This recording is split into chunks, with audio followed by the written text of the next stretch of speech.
think of you and all the shit you don't do. Well, I'ma make hella sure that I don't become you.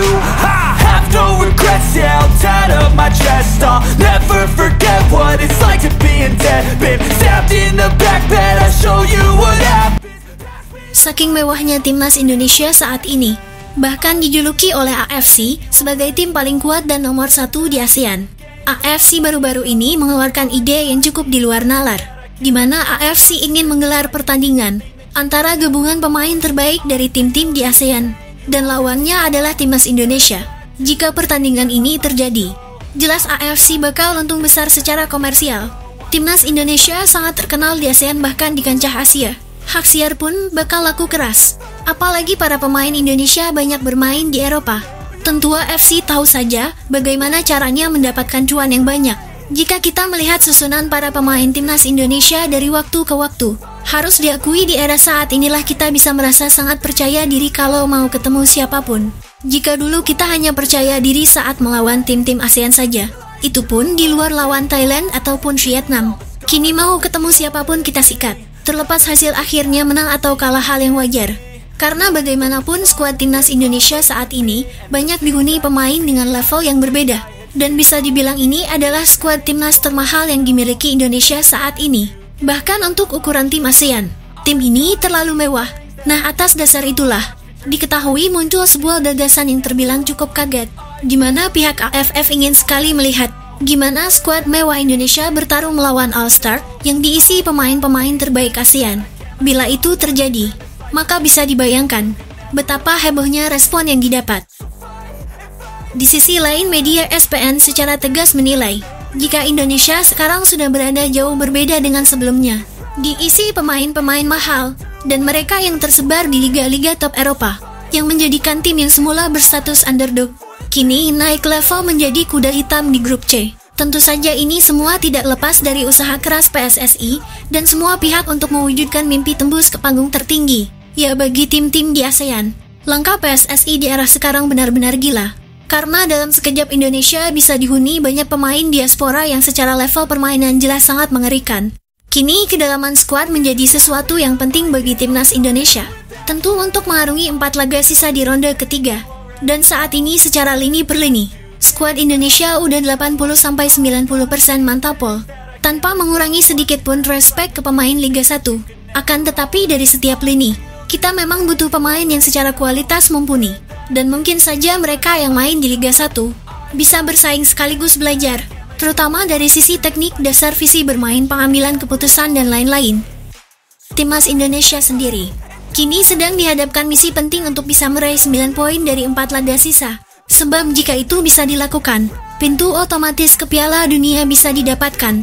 Dan kuncinya adalah 2 pertandingan di bulan Maret melawan Australia serta Bahrain harus menang. Jelang menghadapi Australia di laga terdekat, tentu kita sebagai fans Indonesia sangat percaya diri. Bagaimana tidak, timnas Indonesia akan ketambahan 4 amunisi baru saat melawan Australia. Yang pertama oleh Romani sudah sah menjadi WNI, kemudian 3 lagi yaitu Emil Audero, Joy Pelupasi, dan Dian James sedang dikebut prosesnya. Bahkan tak segan-segan, Erick Thohir langsung to the point ke Pak Prabowo agar proses 3 pemain itu segera ditanda tangan. Prabowo pun langsung bilang ke Erick Thohir bahwa urusan sepak bola adalah hal yang penting. Jelas dengan ini yang mana artinya kemungkinan buat ketiganya bisa main di bulan Maret sangatlah besar adanya. Bagus ya. Kirim surat lagi Pak. Naturalisasi. Meja Bapak hari ini Pak. Itu paling penting. Urusan bola paling penting. Di balik itu, meski melawan Australia nanti di bulan puasa, namun Patrick Kluivert tidak khawatir, sebab banyak dari para pemain kita beragama non-muslim. Jadi pada saat melawan Australia, para pemain kita tidak akan terkendala apapun. Seperti kita tahu, Federasi Australia mengumumkan pertandingan melawan timnas Indonesia digelar pada pukul 20 waktu setempat, pukul 20 di Australia. Jika dikonversikan ke waktu Indonesia Barat berarti pukul 4 sore WIB, jadi kita akan menonton timnas Indonesia melawan Australia sambil menunggu berbuka puasa. Ya, kita doakan, semoga Indonesia menang melawan Australia di kandang mereka. Meski para pemain kita akan ditekan oleh ribuan supporter Australia, namun kita percaya diri dengan para pemain sekuat Garuda. Mereka tak akan gentar meski bermain di hadapan ribuan supporter Indonesia. Catat tanggalnya. Tanggal 20 Maret nanti kita akan menonton laga Indonesia versus Australia sambil menunggu berbuka puasa.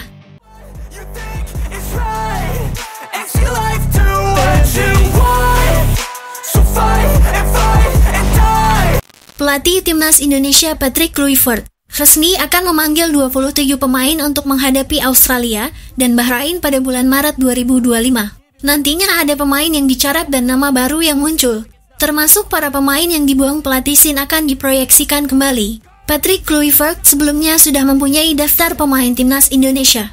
Nama-nama pemain itu sudah disetorkan kepada PSSI oleh Alec Pastur. Sebagian nama-nama itu berasal dari Liga 1 dan pemain yang bermain di luar negeri. Para staf asal Belanda itu juga sudah memantau secara langsung pertandingan di Liga 1. Mereka sudah mencatat siapa saja yang pantas dipanggil ke timnas di bawah nahkoda Patrick Kluivert. Patrick Kluivert dan para staf memang ingin mencari pemain-pemain terbaik dari Liga 1. Jika dulu STY selalu mengandalkan pemain muda, kali ini sepertinya berbeda dengan cara Patrick Kluivert dan Alec Pastur. Cara Patrick Kluivert sepertinya tidak akan tertuju kepada pemain muda saja, meski pemain itu sudah berumur. Namun jika tampil baik di Liga 1, sepertinya Patrick Kluivert akan tetap memanggil pemain tersebut. Alasan itu karena Patrick Kluivert pernah menyebut, "Saya mencari pemain yang bisa menerapkan taktik saya, dan tentunya pemain tersebut harus dapat menit bermain penuh di klubnya," ujar Patrick Kluivert. Nah, setelah dipanggil Kluivert nanti, pemain itu nantinya akan diberikan kesempatan untuk berlatih bersama Timnas Indonesia. Ketua Badan Tim Nasional Sumarji mengatakan bahwa ia sudah menggelar rapat dengan Patrick Kluivert. Dalam rapat itu, Patrick membutuhkan 27 pemain terbaik yang nantinya akan dipanggil ke Timnas Indonesia. Selama memantau Liga 1, Sumarji hadir langsung ke Vano pertandingan. Ia menemani Patrick Kluivert dan memberikan informasi perihal pemain yang diinginkannya. Hasilnya ada pemain baru yang membuat Patrick Kluivert tertarik. Meski begitu, Sumarji enggan menyebutkan nama pemain tersebut. Tak cuma itu saja, Sumarji mengatakan, di bawah nahkoda Patrick Kluivert, pemain buangan STY seperti Elkan Bagot dan Sadil Ramdhani juga masuk radar kembali di era pelatih baru saat ini. Tentu saja jika pemain seperti Elkan kembali lagi, maka pertahanan Indonesia akan mempunyai pemain yang tinggi. Kemarin kita punya Jay Itzas yang punya postur tinggi. Sekarang Elkan akan kembali ke timnas. Tentu duet dua pemain tinggi ini akan menyulitkan lawan Indonesia. Kemudian, Timnas Indonesia dijadwalkan akan bertanding melawan Australia pada laga ke-8 grup C kualifikasi Piala Dunia 2026 zona Asia. Indonesia akan away ke markas Timnas Australia di Stadion Football Sydney pada Kamis 20 Maret mendatang. Nantinya, para pemain yang bermain di Eropa akan langsung terbang ke Australia tanpa ke Indonesia dulu. Selanjutnya, Timnas Indonesia akan menjamu Bahrain pada laga ke-9. Pertandingan ini akan dilaksanakan di Stadion Utama Gelora Bung Karno. Pertandingan ini juga akan tersaji pada bulan puasa, yaitu pada tanggal 25 Maret mendatang. Tentu semoga saja, bagi para pemain yang beragama Muslim, mudah-mudahan tidak akan terkendala.